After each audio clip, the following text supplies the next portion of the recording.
trempé jusqu'aux os. Il s'appelait Thomas, un photographe venu chercher un abri. En le voyant, Élise sourit. « Vous cherchez des fleurs ou un toit ?»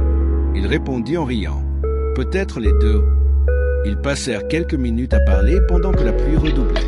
Thomas lui raconta qu'il photographiait la ville pour un livre sur les instants volés de Paris. Avant de partir, il acheta une rose blanche et dit « Pour que vous pensiez à moi quand il pleuvra. » Les jours de pluie, chaque fois qu'il pleuvait, Thomas revenait, toujours avec son appareil, toujours avec un sourire timide.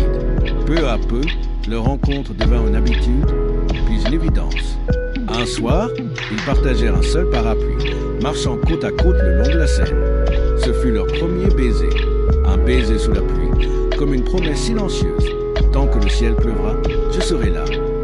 Mais les promesses, parfois, se noient dans le temps. Un jour, Thomas annonça qu'il devait partir en mission photo pour un an, en Asie.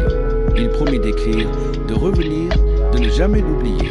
Les mois passèrent. Au début, les lettres arrivaient souvent, puis moins, puis plus du tout. Élise continua d'ouvrir sa boutique, d'arroser ses fleurs, d'attendre. Chaque fois que la pluie tombait, elle sortait son parapluie et levait les yeux vers le ciel, comme si le vent pouvait lui rapporter son souvenir.